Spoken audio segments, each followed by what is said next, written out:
Namaste, it's Sahara Rose, and welcome back to the Highest Self podcast, a place where we discuss what makes you your soul's highest development.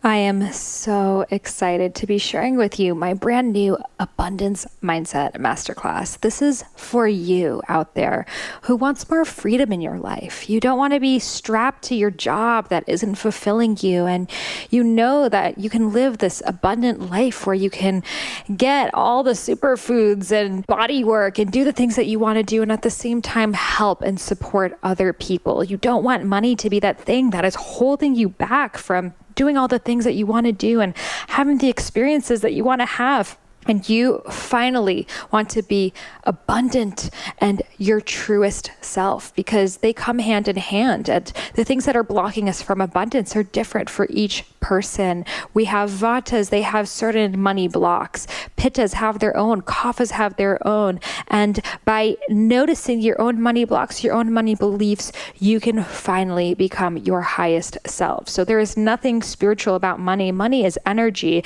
And if we don't think about money, we don't talk about money, it rules over us and we become strapped to it. Because the thing that I've seen in my life, the times that I haven't had money were the times that money was the thing that was on my mind. And the times that I have had money are the times that I didn't have to worry about it. I could just eat the foods I want to eat, go to the places I want to go, and focus on how I can serve others and live my fullest potential. And I want that for you, because that is your human right. And it is something that I have learned that has really shape-shifted my life, especially over the past year, especially creating an online business that fuels me, that allows me to literally have my dream job, having conversations with people like Natalie Miles today, and being able to share their wisdom with you guys and share my own and hear your stories and be part of this amazing community. And I wouldn't have been able to do it full time. Like, this is full time what I do. I never knew that this was going to happen. I kind of thought, oh my God, well, once my book comes out, I'm going to have to get a regular job. But because I've learned about online business and abundance and started to really deep dive into these things that used to scare me,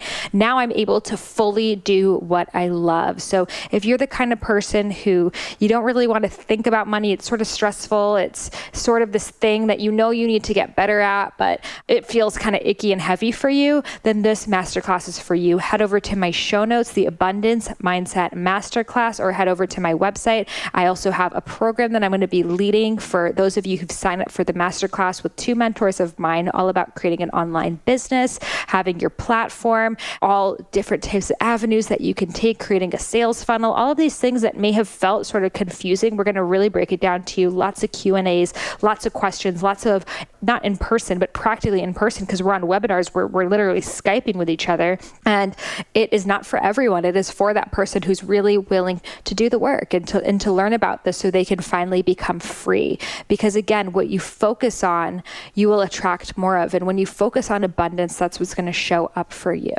So head over to the show notes, head over to my website, iamsahararose.com, and sign up for the Abundance Mindset Masterclass. We're going to be doing our live webinar beginning of November. So be sure you sign up by then. And if you're listening to this episode after November, we're going to be running it again in January. So still sign up so you can get notified when we are running the program live again. Now, Natalie Miles, she messaged me online, and I never had met her. And I get a lot of messages from people who are like, oh, I'm an intuitive, I'd love to do a session with you.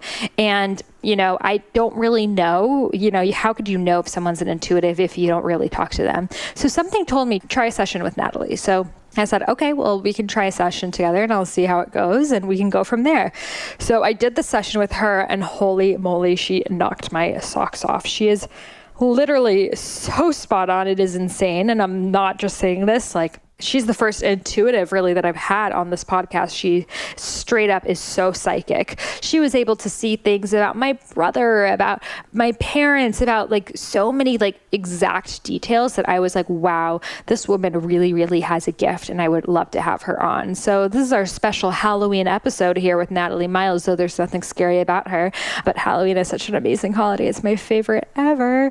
By the way, what are you guys wearing? What are you dressing up as? Show me on Instagram. Tag me in your photos at I am Sahara Rose. I need to decide mine. I think Chubby's going to be a mermaid. I feel like he would be a really cute mermaid, a merman. But, growing up, I was really into, like witchcraft and all of these like spooky things. And I've learned now that spirituality has different sides and different elements, and there's so many layers and there's so much information out there. And what I love about Natalie is she is so spot on. I really agree with everything she has to say. Like, she really sees spirit world the same way that I see it. So in this episode, we talk about things like, what are spirit guides? How do you communicate with them? How do our ancestors play a role in what's going on in our lives now? I actually asked her, I said, well, what is it that you feel like the audience of Highest Self Podcast needs to hear about? And she said, the ancestors. That is really what came through. So if you're listening to this, there are ancestors out there who are trying to communicate with you, who are trying to teach you lessons, and they're your mentors. They are your guides. They are here to support you. And we all come with this ancestral bondage and baggage that is oftentimes in our unconscious holding us back. And it is only when we become aware of this ancestral baggage that we are able to transmute it and become free. And when we do the healing work, not only does it help our lives, but it helps the lives of all of those that came before us and all those that came after us, because time is a continuum. Time in itself doesn't exist. We only create time because it is almost too overwhelming for the human mind to realize that everything is happening in the now. So we created time to kind of like shift it out. We talk about this on the episode too. But so when you do the healing work, let's say your family comes from poverty, a lot of poverty consciousness. When you do the healing work to change your poverty consciousness, you sign up for the Abundance Mindset Masterclass, then suddenly you are changing not only your reality, but the reality of all of your ancestors and all of the children that come after you. So this is how powerful it is to really take care of yourself, to really look at the areas in your life that maybe need a little bit of extra love, care, and attention, and to really dive in and not to be afraid of the truth that may come forth. So we dive deep into the ancestors' work, into spirit guides, into angel numbers. What do angel numbers mean? What does it mean if you're seeing 1111 or 666, or 666 you could see not on a time, but do these numbers have meanings? What do they mean? And we talk about, we both had the same kind of perspective on it. So it was an amazing conversation. She's super spot on. She also does consultations, which I highly recommend. She is a boss queen, amazing. I literally am obsessed with Natalie Miles. So please, let's welcome her to the Highest Self Podcast. Welcome, Natalie, to the Highest Self Podcast. It's so great to have you here. Thank you for having me. I'm excited to be here. The first question that I would love to ask you is, what makes you your highest self? I love this question. This is awesome. For me, what makes me my highest self is when I'm truly connecting to my intuition and what I know to be true about myself. Because so often we can walk through life without our eyes open, really experiencing and seeing the world around us. And for me, our intuition is all about really opening our eyes and realizing that the messages and the guidance are all around us, like every day. And for me, that is when I'm, truly connecting to my higher self, is when I'm feeling that connection and I feel aligned and I feel in the flow. But more importantly, when I'm working and using my intuition. Beautiful. And you do it so, so well. And guys, Natalie is real deal. I shared this in the intro, but I actually have done a session with her, and I want to get to know everyone that comes on the podcast because, a lot of people message me every day to come on, and I don't really know whether they are capable of doing the things they say they are or not. And Natalie blew my mind. She knew so many specific things, like tapping into my brother's records, my dad, all of these people, and giving very specific details. So it's truly an amazing gift that you have. Oh, thank you. I just love to share the messages. I always describe that I'm just the door opener. So I'm the door opener to the messages that want to be shared from spirit to you. And it's always an honor and a privilege to read for anyone. So yeah, I love doing it. It lights me up.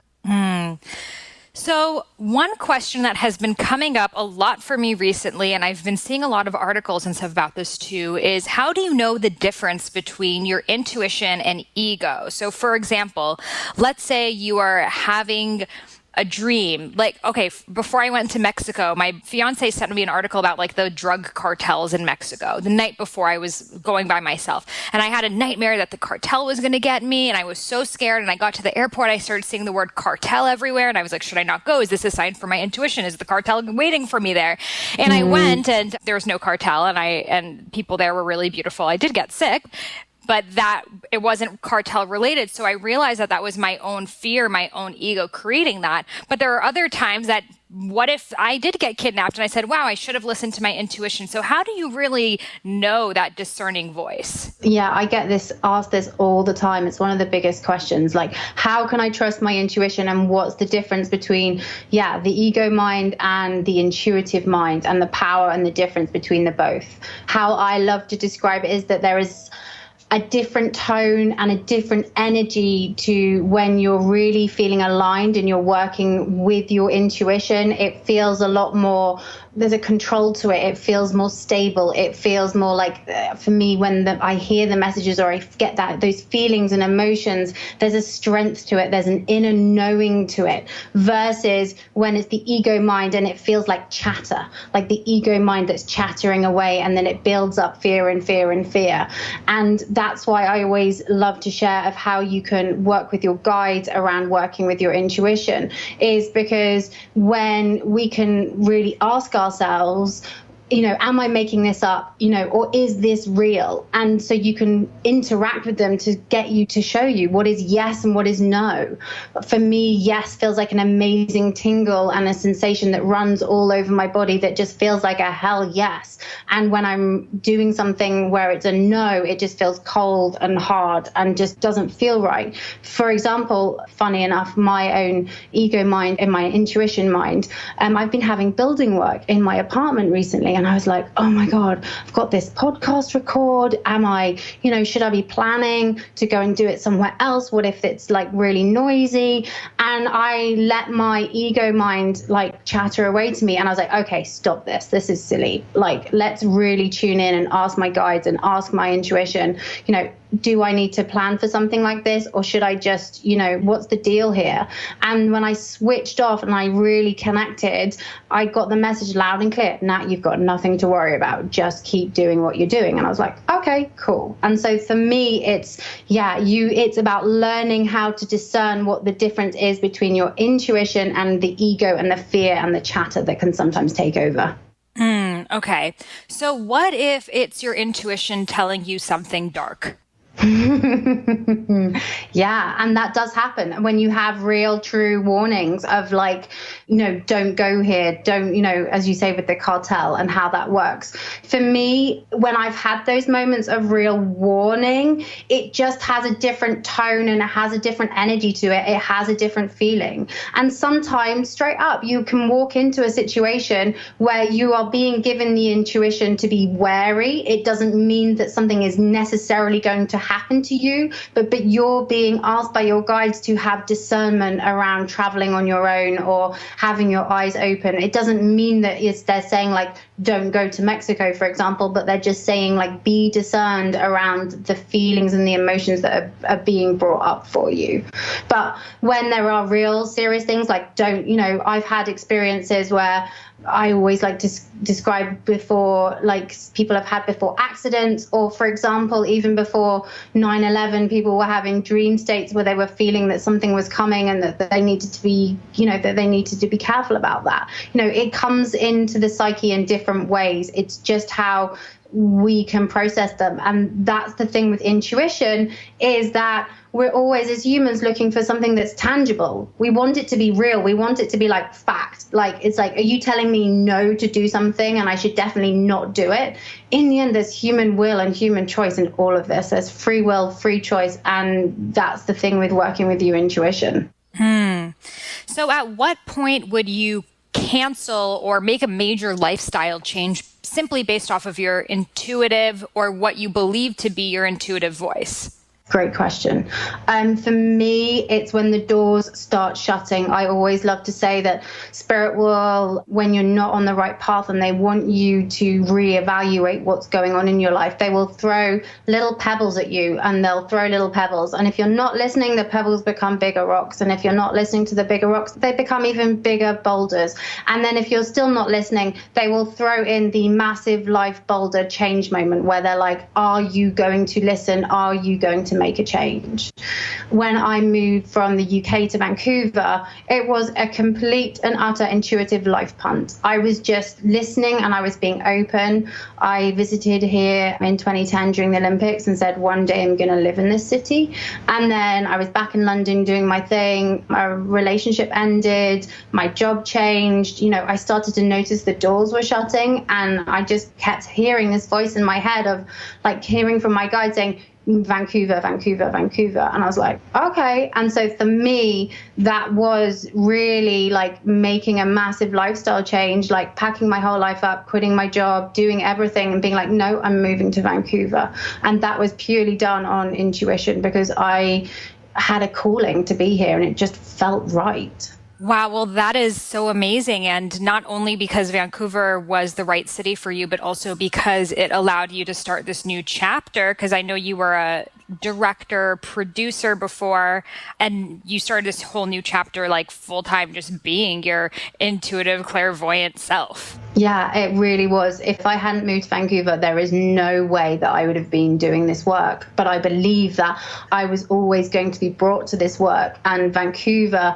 was this melting pot energy that I needed to be here. I needed to be away from my friends and my family and what my structure for me to really allow to create the space to connect to my intuitive self again. I love that. I always think that when you're following your intuition, that feels expansive.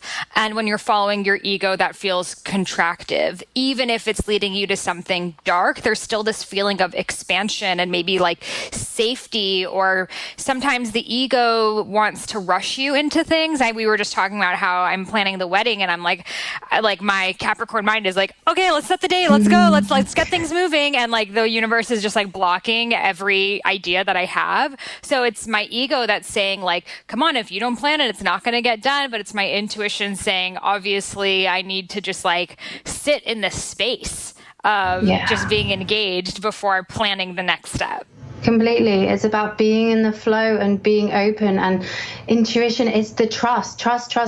Oh my gosh, it is the biggest hurdle. And especially if you're a Capricorn or you're a type A and I'm very similar. Like I want to make things happen. And it has been a real learning curve of like, take your hands off the steering wheel, Nat. You're not in charge as much as you would love to think you are. It's a case of we are being guided and we have to just create that flow. And the ego mind can make us feel trapped and confined. And when we are truly tapping into our intuition, it feels expansive and it feels like anything is possible, and we just need to believe it. And that's why intuition, manifesting, and all of that energy is also connected. I love that so much. So let's dive deep into spirit guides, angels, ascended masters. You made a great post on your Instagram, I am Natalie Miles, about what is the difference between angels, guides, masters, spirit, God. Can you explain that to us here? Yeah, completely.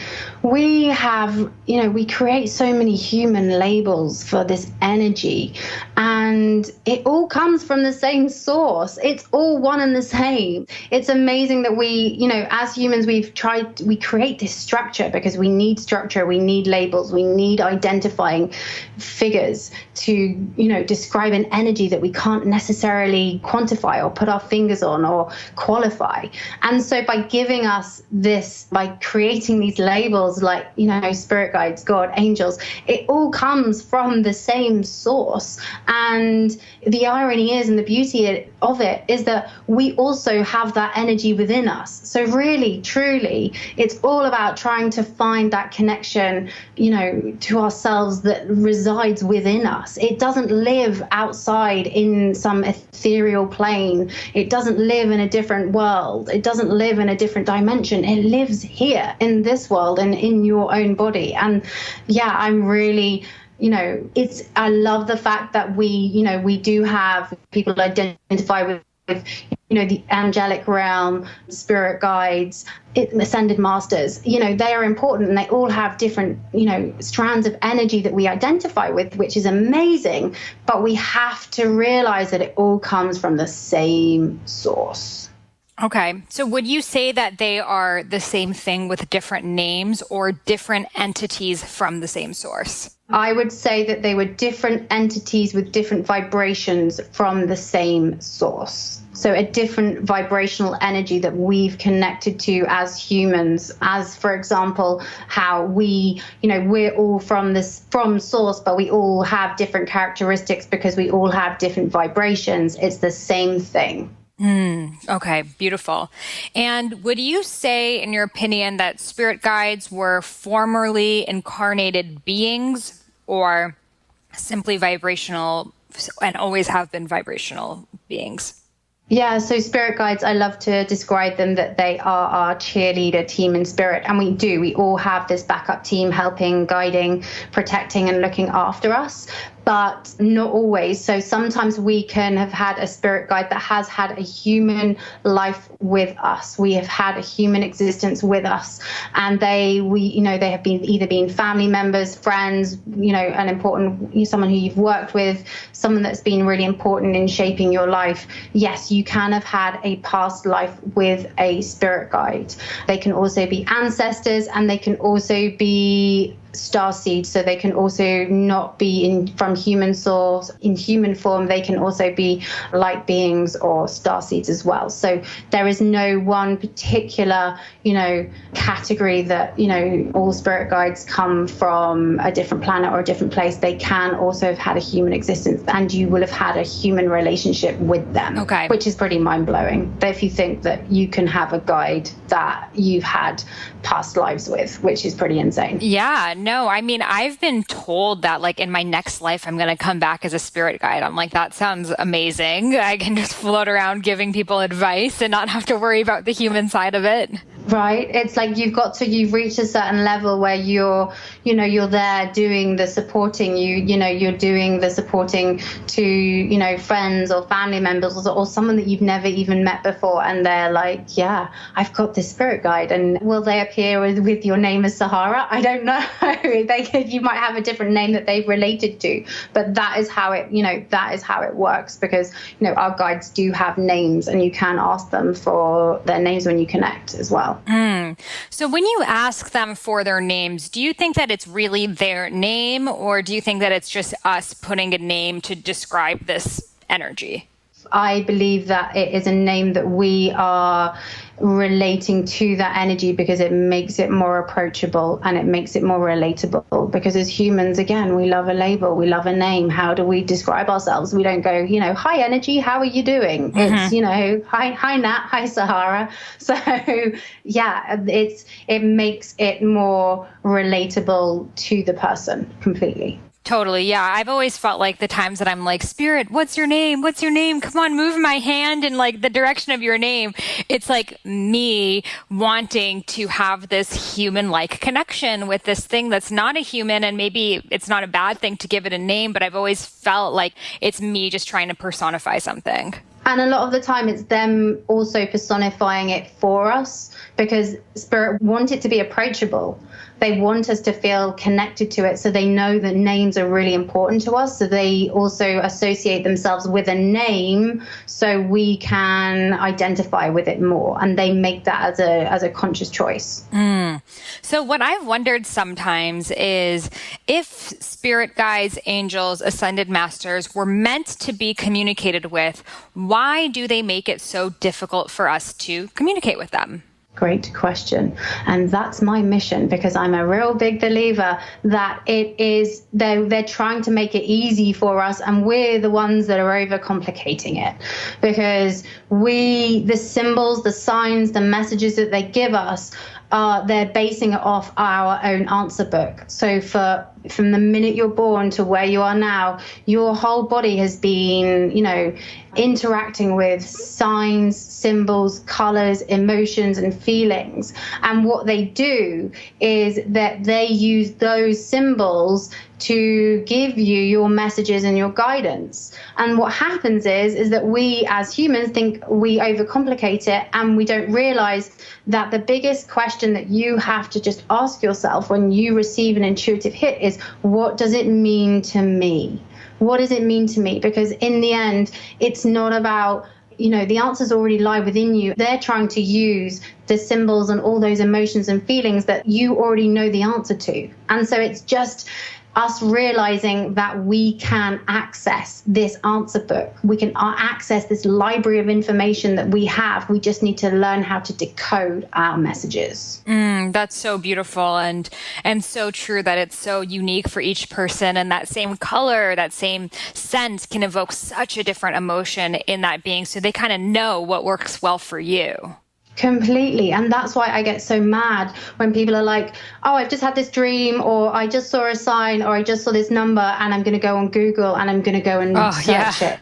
It's like, whoa, stop, back it up. Like, what does it mean to you? Like, you're instantly going for the universal global message that's written online versus allowing yourself the space to connect to what spirit are trying to tell you. And it's amazing how many times when even in readings and sessions, and people are like, oh, well, I saw this, and I say, okay, and they ask me, Nat, what does it mean? And recently I've been throwing it back and saying, well, what does it mean to you? Like, what does that mean to you versus, me telling you what I know what it means. And it's amazing when you give people that. They can give so much detail and so much insight when they really, truly allow and give themselves the opportunity to work it out for themselves. And we've become lazy. We just want things quick. We want it instant. That is so true, because I've never resonated with look up the angel numbers. Like, oh, I saw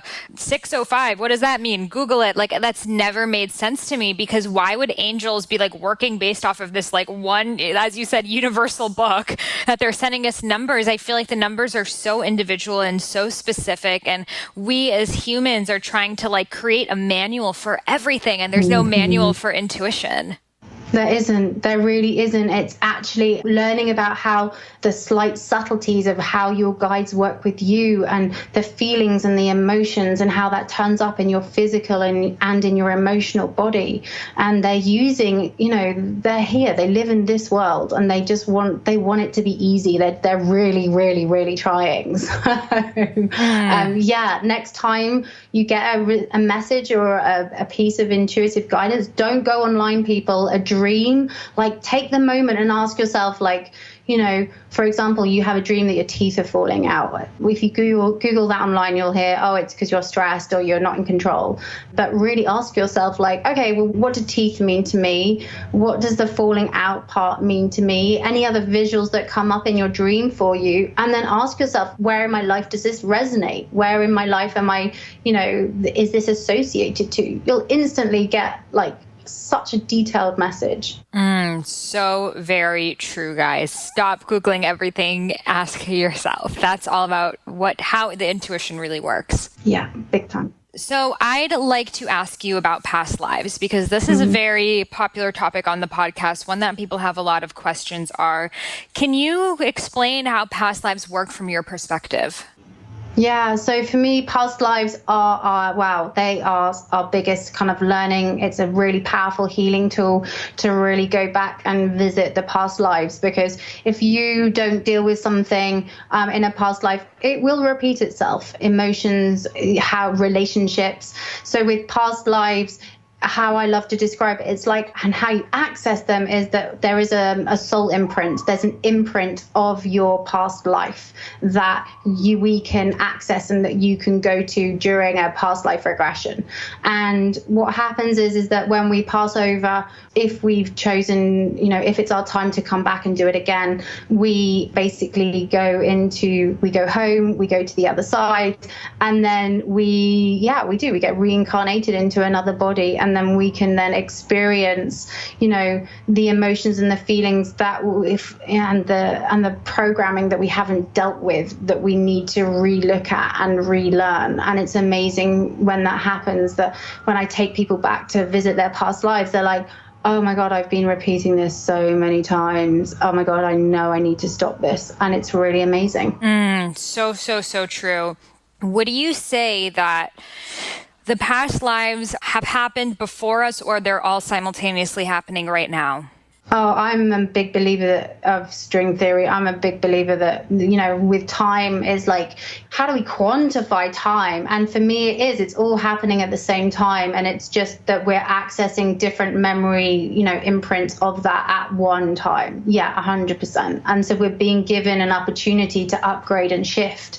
And if we do the work in this lifetime, does it impact the past lifetimes? Does it create healing? 110%. It's like if you do work and you're doing your own healing and it involves some family and some ancestral healing, does it impact your mom and your grandmother and your great grandmother and all the women that came before you? 110% yes. Yes, absolutely. Because the way that I see it also is how everything is really happening in the now, but that is just so much for us to comprehend that we have to, like how you said, the string theory, we have to pull it out into this broad spectrum that we can look at things from this like time perspective, whereas that is just our human minds trying to spread everything out, right? Yeah. But when we say past lives, that doesn't mean it's like only happened in like 1863 to like 19 whatever.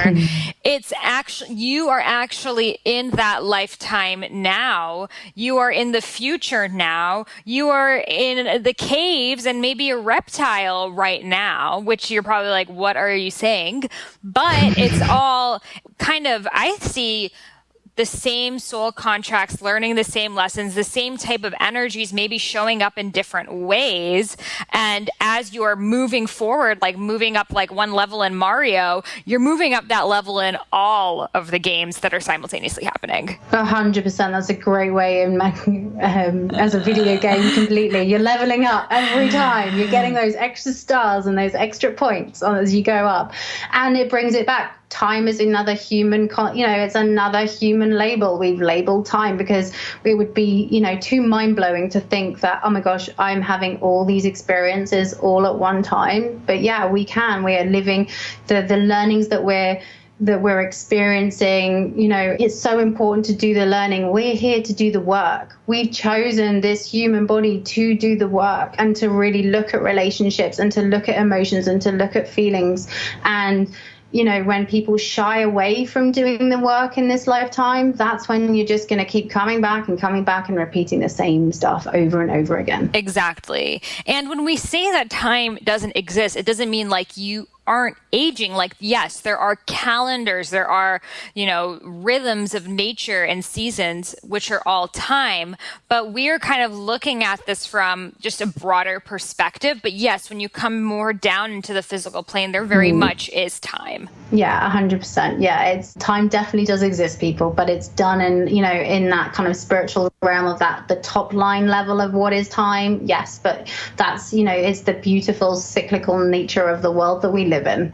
Absolutely. So we were chatting before about ancestors and how that's a big part of the work that you've been doing, and you've been noticing that it's been coming up a lot in the astral world right now. Can you share with us what ancestral baggage means?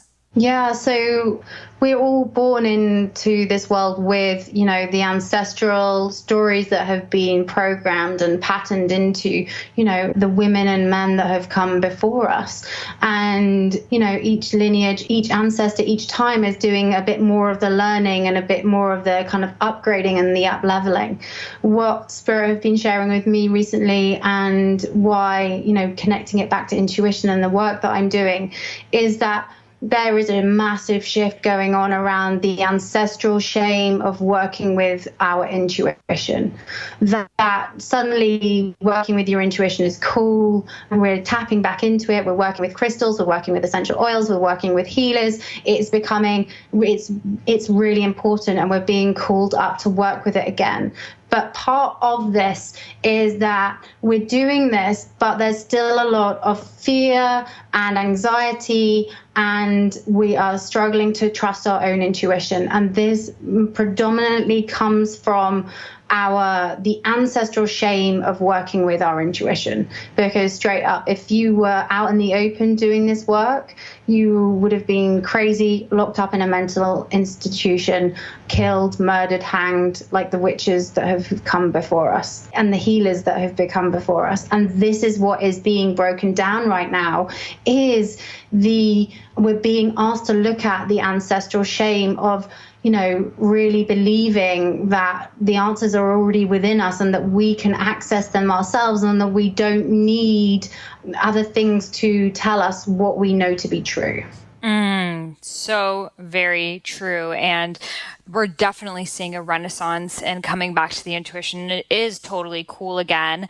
But at the same time, that can lead us to commercializing it. Mm-hmm. I see that a lot too. It's like, oh, fake crystals from Forever 21. Well, what's the point of that at that point? It's just for show. And then a lot of people are using spiritual bypass and these terminologies to like avoid like real human emotion. So it's like this tricky time of like coming back to something, but not really knowing the tools to use it. Yeah, and that's why my guides and my mission is that, Nat, you're here to make this easy, to make it relatable, but to bring it back to the truth of it and be the door opener so people, aren't, doing things and saying they're intuitive and then actually kind of not really sure how to do it, and that it's about making it easy and accessible. So, but yeah, there's a lot of spiritual bypassing going on there. There's a lot of, love and light, and I'm a light worker, when it's actually like, no, we live in a dual world, and you need to do, where if you're working on your, your light side, you also need to be working on your shadow side as well. And that's really, really important. But yeah, we're being called up to listen to our intuition. But yes, as always, there are some pitfalls of the commercialization of that.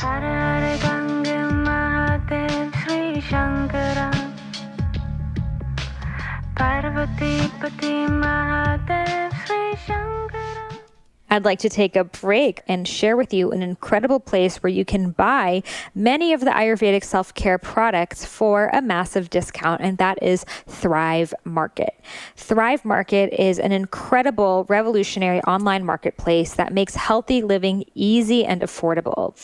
Everything is non-GMO and natural, with 25 to 50% off discount off traditional retail prices.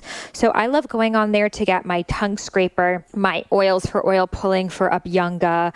I buy Ayurvedic snacks from there. I buy everything that I use, all the things that you get in bulk. Let's say you get gluten-free crackers, or you can even get your seafood if you eat seafood or anything like that from Thrive. And it's a highly curated marketplace. They're safe, all natural. They have tons of non-toxic beauty products, kitchen staples, home goods. I get Chubby's dog food from there, eco-friendly cleaning supplies, everything you need to start your Ayurvedic and non-toxic lifestyle for a massive discount.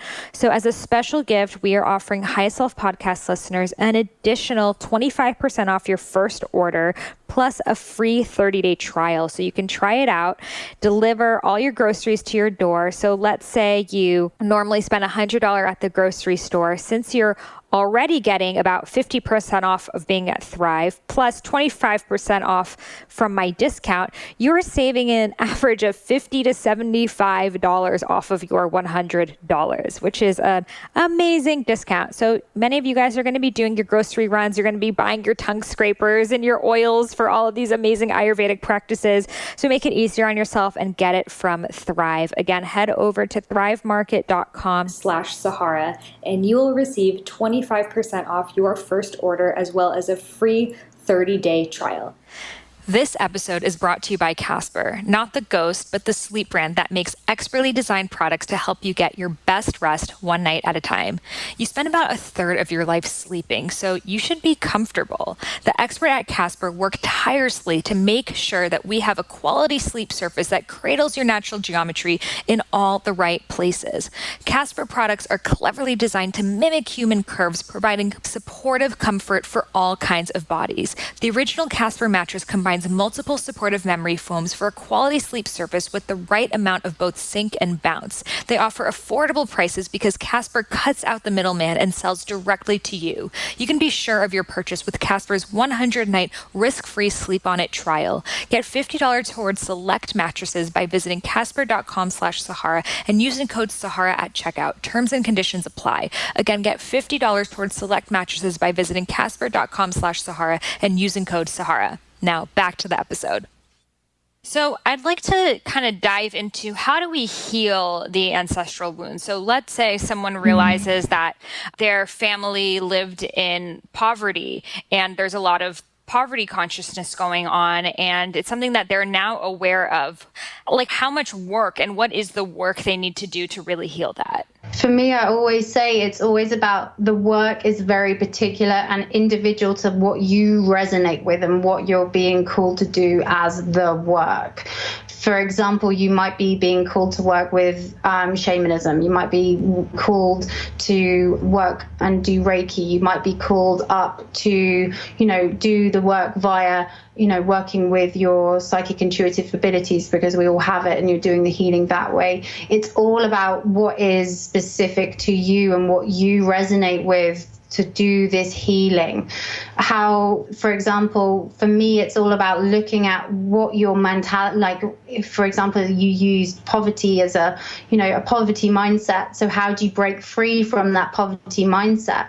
It's tough. Like, it can be really tough. I'm a big journaler. I love release letters. I love writing down the stories that I know from my past lives and my family stories. For me, I've done a lot through the work myself, through really getting out all the stories and all the details and all the emotions. I then, read it out loud, because I always say you have to read it out loud because you connect to your throat chakra. And then once you've done that, you burn it and you get rid of it and you release yourself from it. But it's a lot of this work is trust. It's believing, and it's you creating and believing that by whatever ritual or whatever practice that you're doing with for this work, that you believe that you set yourself free from it. Because this is mental mindset work.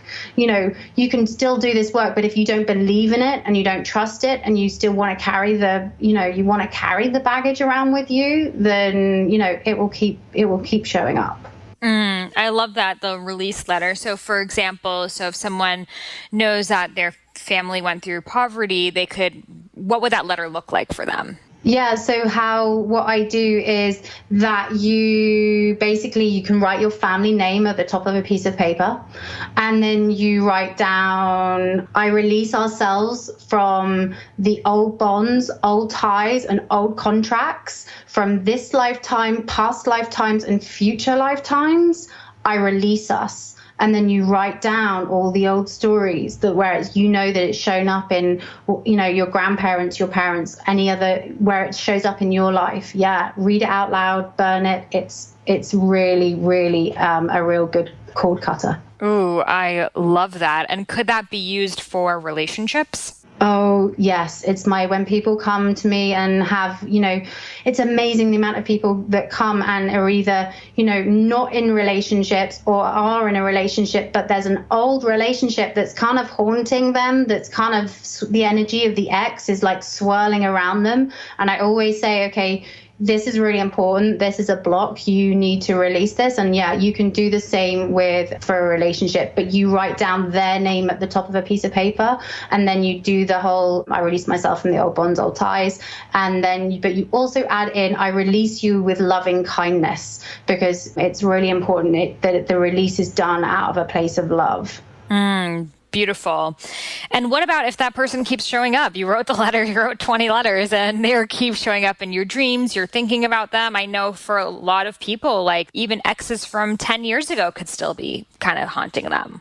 Yeah, but it's when that happens, the question is bringing it back. Ask yourself why. What does this person represent? Because it's not the person, it's the emotion or the feeling or what they represent that you're being asked to look at.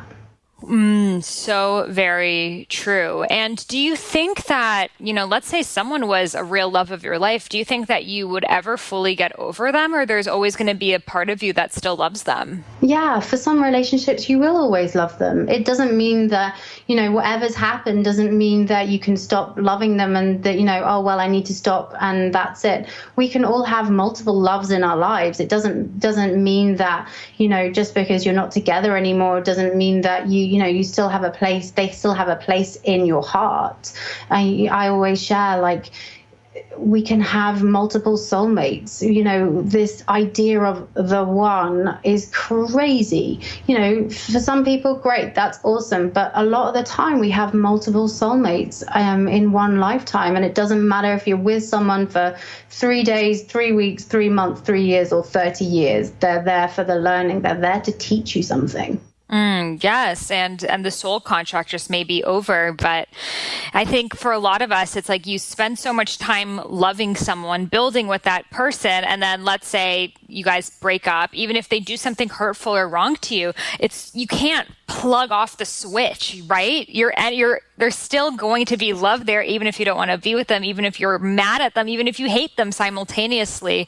But it is, just like choosing what is best for you. And I feel like eventually those bonds just like fade and fade and fade. And maybe they'll still always be there to some level. But I don't know. I think some people you'll always have some sort of contract with. Yeah, those contracts, once they've been done, once the contracts have been, this is the soul contract, once it's been, there's been a resolution, yes, it will dissolve. Will you forget that person? Will they, be removed from your psyche? No, because they're part of your soul imprint. They're part of, they've been part of your life. And as much as, we want to, get angry and cut people off and, a lot of that time, and there is pain and there is hurt, and that's okay, and it's all right to feel those feelings and emotions too, because sometimes we also kind of, we stop ourselves from feeling the emotions. It's important to feel those emotions, but then it's time to do the work and learn to let go and forgive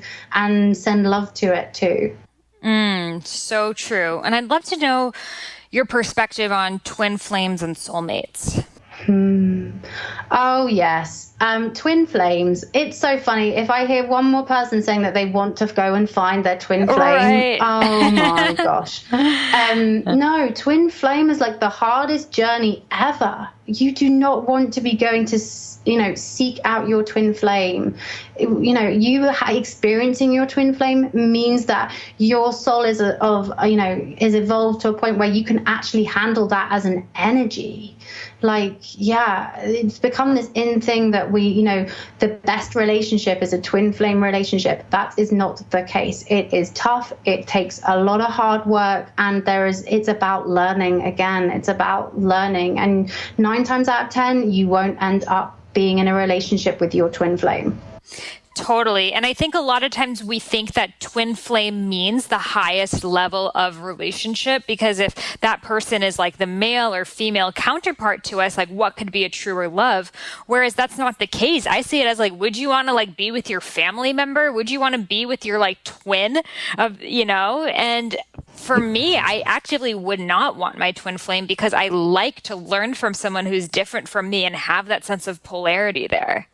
Completely. I love that as a description, that, you don't want to be in love with a mirror. You want to be, you want to be learning from that polarity that's, that in the end, that relationship is something that you're looking, thinking, oh, this person can give me something that I don't necessarily have myself. Totally. Yes.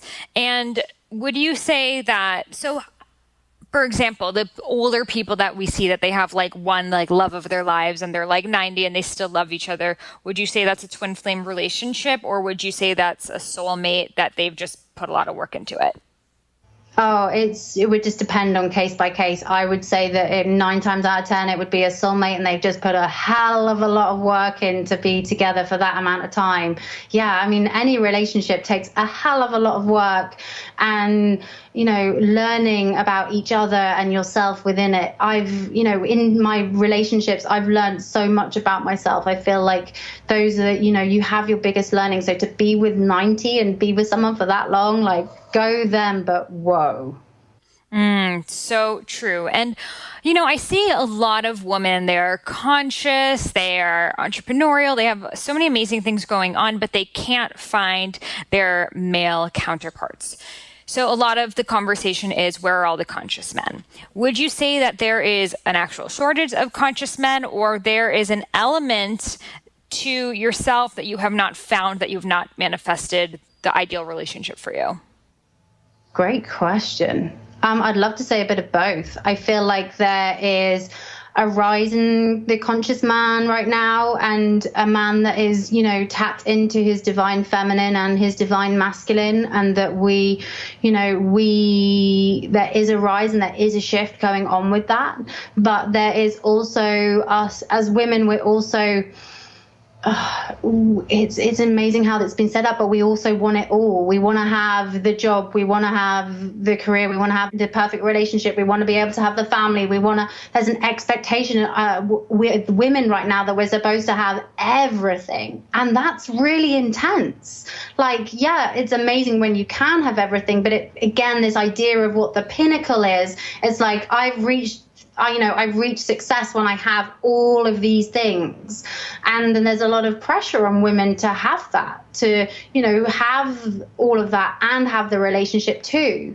I think that, when you'll meet the person when you're supposed to meet them. Everyone will meet a match. It just depends on, when that might be. You might be 25 when you meet them. You might be 40. You might be 55. You might not meet someone until later on in life. But that's just what the learning is, and that's just how it is supposed to be in this lifetime for you. And do you think that the reason why someone may not have met them yet is because there's still a lesson that they're trying to learn right now? 100%. Yeah, definitely. I feel like a lot of the time we're forcing relationships. We're forcing them to make them work. We get into this headspace of, it's him or her and I need to be with them. And, we force it. We force this pressure on ourselves to be in the relationship versus just living our life and doing what we're supposed to do. I always share, I choose me. When I choose me and I put myself first and I'm vibrating at the frequency that I'm supposed to be, then that's when I will attract the right person in my life, the right job, the right kind of friends. It all lines up. But the minute we're being, waiting around to be chosen by someone, it just doesn't work.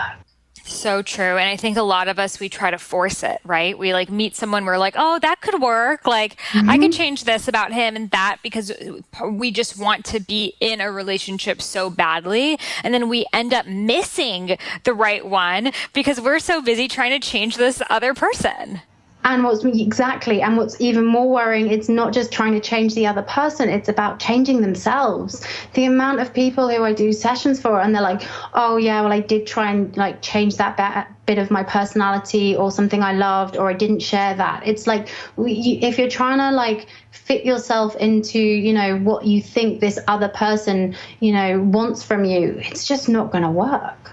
So true. I mean, every relationship that I see and I find out how they met, it's always the most like serendipitous, random occasions that they could not have planned, or a friend that they knew for so long and it turned into something else. And it's never like, I don't know, like today I said I'm going to meet the one who just like showed up in front of me. It's always when you least expect it. Completely. And it sounds super cheesy and everyone's like, yeah, it's always when you're not looking. And it does sound super cheesy, but it's true, because you're not looking for it and you're just doing what makes you happy. You're vibrating, you're filling your life with the things that you love, the people that you love, the passions that you love, and the rest will come back down. Right. And that doesn't mean you don't set an intention either. You can set that intention without still being like a hawk, like chasing everyone down. I remember before I met my fiance, on a piece of paper, I drew a picture of my ideal God man. And I wrote everything about him, like the range of his age, like what ethnic background he is, like what does he do for work? What do we do on the weekends? Like I wrote everything, and I went into such a deep meditation that I was like, God, universe, whoever is up there listening, only send me this person. I don't care if I am 75 years old. I only want this person. And the message that I received back, I kind of saw him, but from behind. And it was like, and he said, just live your life. And I want you to have fun and enjoy yourself. And I'm going to find you when you're ready. So I was like, okay. So I started just going to all these festivals, like having fun. And I ended up looking for a festival ticket for somewhere on this app called Bumble. And the first person I saw that looked like they would go to festivals, I just was like, hey, what's up? Are you going to this festival? And that ended up being my fiance. And that was the first person I met up with. Amazing. Yeah. That's amazing. I love it. I love it. I love it. I love it. Yeah, you can set your intention. Intentions are really important. Like write down what you want in a relationship. But what's really important is don't just write down what they look like. Write down the emotions. Like, how do you want this person to make you feel? Like, because it's easier to, we can get stuck up in the ego brain of like what they have, what they look like. But it's, really look at the emotions and how they make you, how you want to feel when you're with this person, because that's also super, super important. I met my long-term boyfriend on Tinder, so I know what it, and especially love the online dating. I know, because it always seems like so weird for like people like us. Yeah, and trust me, like going on dates and saying, they're always like, so what do you do for a living? It's like, I'm a psychic medium and spiritual teacher. It's like, you can see it run. They're like the ones that are like really intrigued and the ones that want to run a complete mile. A lot of the time with guys, it's always been like, oh, does that mean that you can mind read me? It's like, no, it's not mind reading. It's completely different to mind reading. But yeah, it works. Online dating works, and you just need to be open to, for it to work. So I'd love to know, just since you know so much, what is that like being in a relationship? Because maybe like there's something he's not communicating with, but like his spirit guides are telling you. So what does that look like? Oh, it's always really interesting. I think Daryl would say that I am really in touch with his divine feminine. He's awesome. He will communicate. He will express how he's feeling, but I know when he's not. And so he's got used to me calling him out on stuff and asking him the questions that are, it's like, floating around in the ether like any other relationship where you have those things, but I'll name it and I'll be like, so what's this about? And he's like, okay, yeah. And so, he's really had to get used to that he's really had to get used to that. When we first met, he smoked cigarettes, and I was like, oh, this is so not part of me. Like, oh, this is horrible. And I got a message from my guides like, don't worry, he's gonna quit. And I was like, okay, cool, I can handle this. And he was going through a phase of quitting and quit, and then he'd had a bit of a relapse, but he hadn't said anything. But I said to him, I said, hey babe, that packet of cigarettes that's in your glove compartment downstairs? And he looked at me and he was like, bloody hell, I can't keep anything from you. That, like for a guy that wants to, progress, this is such a blessing. But any guy that wants to do some shady shit, do not date an intuitive. No, exactly. You know, for him, he's really, you know, it's an up leveling. He's up leveling. He's learning. He's so intuitive anyway. And so being with me, he's really kind of tuning into, you know, who he is and what he's about. And it's really beautiful to witness and be part of that. And I'd love to ask you, so you say he's an intuitive too. So a lot of people are probably like, oh, I wish I had Natalie's gift and I was able to be an intuitive too. What is that? How can we look out for our own intuitive bursts, spirit guides, or whatever medium it is that is talking to us? Yeah, we're all intuitive. All of us are intuitive. All of us are psychic. Again, psychic, intuitive. It's just a label that we've created to describe things. We are all intuitive. We're all psychic, and we can all connect. And it's about creating space and being open and being aware. I love to share that spirit guides are the kind of the gateway to our intuition. They're a great way to start really connecting and being open. The first thing you can do is ask them to step forward. So literally, they've been hanging out in the background, just working behind the scenes, but you can interact with your intuition. You know, you don't wait for messages. You can interact with it. So call in your guides, ask them to step forward. And once you've asked them to step forward, the best way, well, actually, I should share, you should do this take some space. You can do this in a meditation, wherever you feel comfortable, outside or in nature. Just ask them to step forward and you'll start maybe feeling a tingle or something in your body that you will like feel that they've stepped forward. And then once you do that, ask for a sign. Like actually ask for a sign and say, I want a sign. Can you give me a sign? I have one that's an owl, which means I know when I'm on the right path or I'm on the right track, because owls pop up in all around me, and I see them on t-shirts, on postcards, and they just show up. But I also, if I've got a specific question that I want answered, I'll ask the question either in my head or out loud, and I'll put a sign associated with that, whether it be a tiger or a certain animal or a number or something else that I want to see. They'll start showing up. They'll give you the messages. They'll give you the guidance. And how long do you think we should wait for that sign? If you don't see the sign, that's an answer to say that, it's a no. So what if we just wanted to make a connection? We're like, spirit guides, I want to know if you exist. Please show me a sign. Yeah. So if you aren't seeing that sign, make sure that a lot of the time when that happens, we actually wanted it to be something else, and we didn't trust ourselves, and we picked something completely different. And so our guides are waiting for us to go back to what we originally had thought. Okay. And so many times people pick something as a sign and then they go, oh, no, it can't be that. And then they pick something else. And then sometimes it doesn't show up. And it's a message of like, okay, it's time to look back at like what you originally thought. Right. Because I feel like every time I'm like, spirit guides, show me a sign, then I'm like looking around. I'm like, okay, where's the sign? And it's like... Yeah. And it's the same with manifesting. You don't get attached to seeing it. Sometimes it's like when you're really looking for it, again, it's like looking for a man for that relationship. If you're really looking for it, it's like let it show up organically. Mm-hmm. And sometimes it's showing up as I get it. I feel like more just like feelings in my body, right? Yeah. And it can show up like in feelings. You might get those intuitive feelings. It can also show up as knowing, where you just know something to be true. So you can get it as seeing, feeling, knowing, or hearing. And so you might hear your messages as well. So you might actually hear like a voice in your head. It will sound like your own voice. It won't sound like the voice of God coming in, but it will sound like your voice, but you'll know that it's a guidance message that's coming in for you.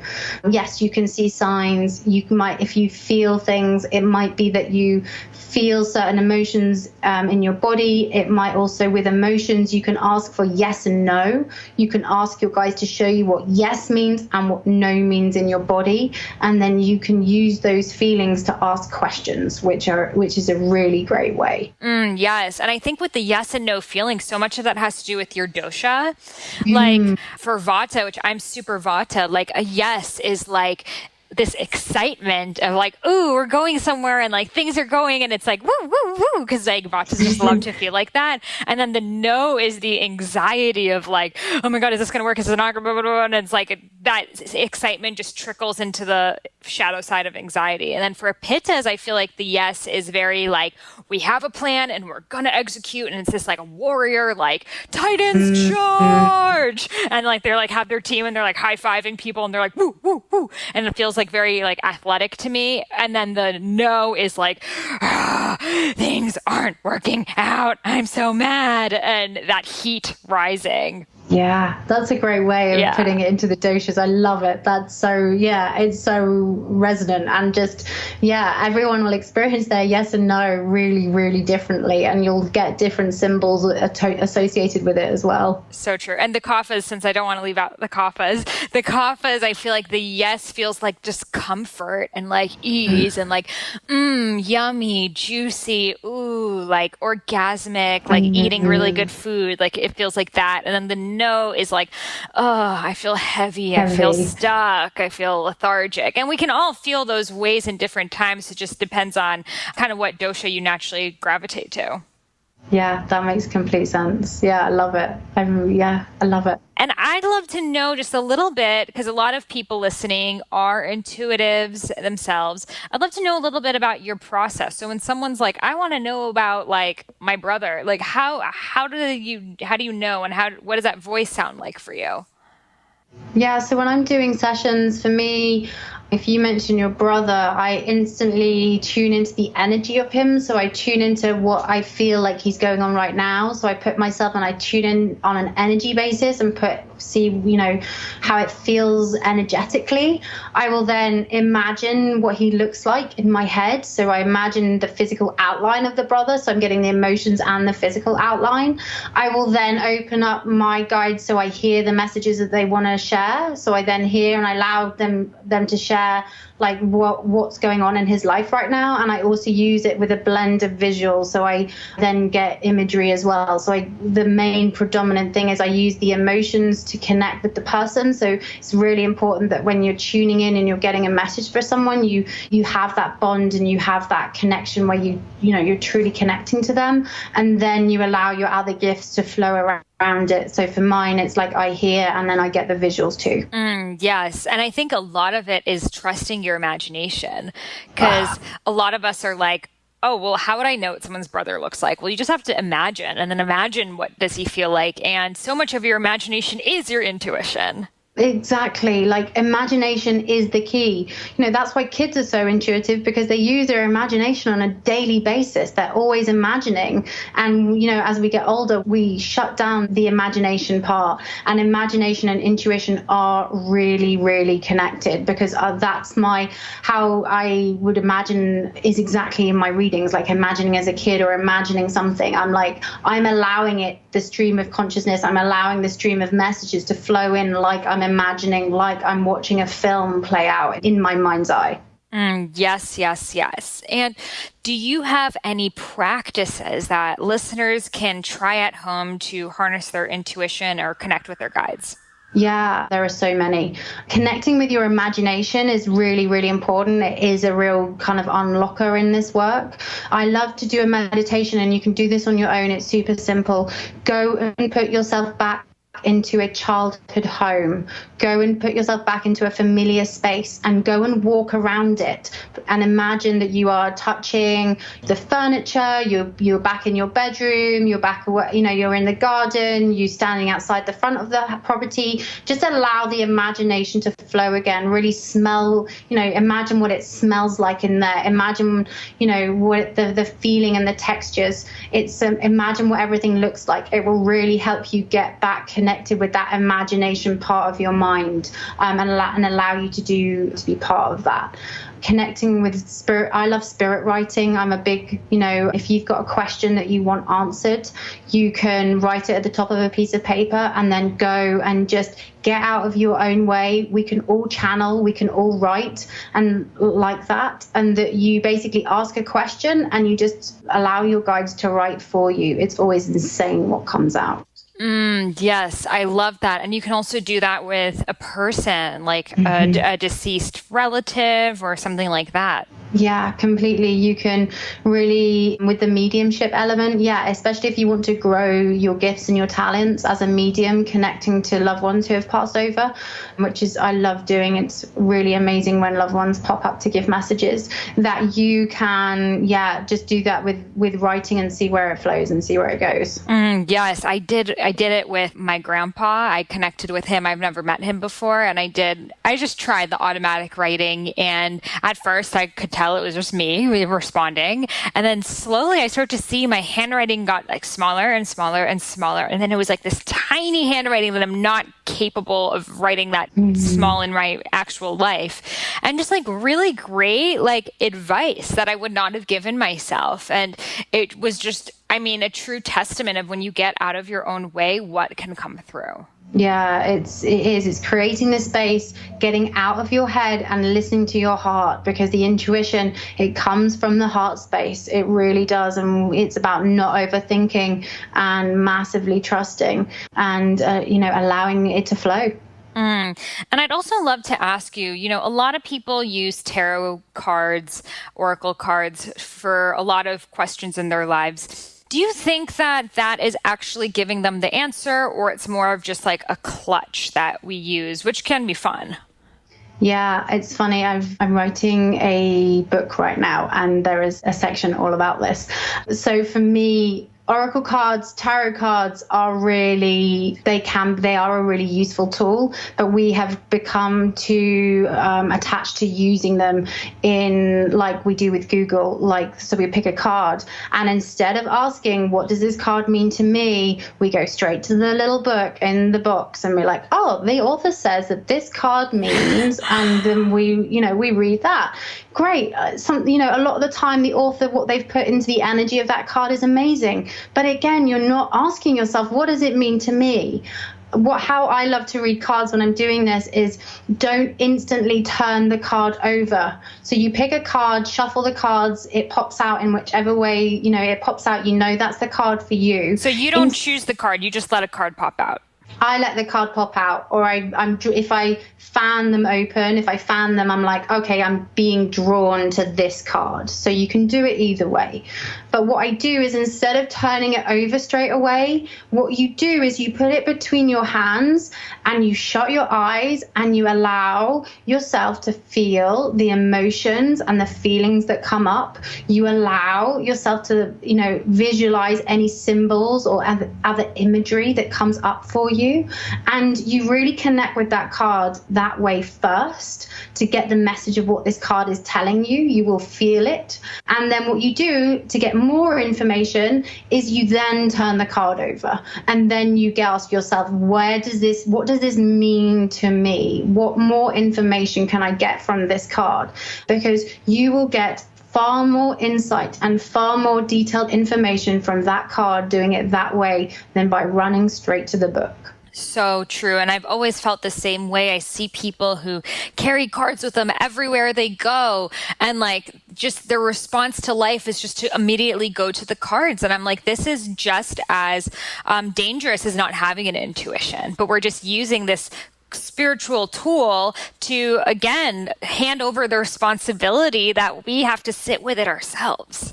Completely. Yeah, 100%. We have been, we've become very reliant again on the spirit tools versus allowing ourselves and giving us the space and the opportunity. And, tools are awesome. Tools can make this work accessible, but it's just about shifting how we use them and how we work with them. And, not just going off, well, this is what the card said. It's like, because you can read a card wrong if it's, it's about you, it's about your feelings, it's your emotions, it's what your guides and the intuition, that your intuition of what it's giving you. It's those small details that don't come across just from, a general description. Totally. And to me, it's not even what the card says. It's just that ritualistic experience of sitting with yourself, shutting everything off, and only being in that intuitive space. And whether that's through meditation or through yoga or through choosing cards, I think we all just need that in our lives. Hell yes, I'm with you on that. Yeah, it's just be comfortable in your own skin. Again, it's another distraction technique. It's another thing. It's like, oh, the answers you're looking for are already within you, and you just need to learn how to access them. So very true. So where can listeners connect with you, check out your Instagram? You have a podcast out now, and do a consultation with you. Yeah, so my Instagram is I am Natalie Miles. My website is www.natalie-miles.com. Those are the best places to find me. I do one-on-one sessions and mentorship. So yeah, check it out. Perfect. Well, thank you again for sharing all of your wisdom with us on the Highest Self podcast. And we are so grateful for people like you who are really acting as a bridge between this intuitive and physical world. And thank you so much for really sharing what's going on the other side. Thanks for having me. Namaste. Oh my goodness. How amazing is Natalie? I just love everything she has to say, and I love her accent too. It just makes everything so much better. So I hope this helped illuminate the path for you to learn more about spirit and ancestors and angels and all of the Akashic realms, and how you are truly a spiritual being, just having a human experience here. You're just the soul in this human suit. And when you really realize how sacred and magical you are, that is when life around you becomes equally as magical. So I hope that this helped see you for who you truly are, this beautiful and abundant being, and inspires your path to live a life of love and joy and grace, because it is everything that you deserve. And if you are ready to change your relationship around abundance and attract more of it in your life, and to learn more about what it takes, how you can build this online business, what are the step-by-step, you want mentors like me and two of my mentors to guide you on this path of creating abundance, creating a lifestyle that brings you freedom, then please join me in the Abundance Mindset Masterclass. Again, we're going to be doing a live call at the beginning of November. So that's like a week away. So jump on my website, head over to my show notes so you can sign up. This masterclass I guarantee you, will change your life. It is all about the different doshas and their relationship with money. And then it leads into an optional 6-week program that you can do to literally guide you step by step into creating an online business that brings you abundance, so you can spend your time communicating with spirit guides and channeling source and tapping into your ancestors. And you don't have to worry about paying those bills. Those bills will pay for themselves because you are stepping up to being your highest self. I'm so excited to have you on the Abundance Mindset Masterclass. Again, head over to the show notes or head over to my website to find out more and sign up. And I will see you there. If you are listening to this after November, don't fret. We're going to be running it again live beginning of January. So still sign up so you can get emailed when the live program will be taking place again. I love you. I see you. I honor you. And thank you for being you. Namaste.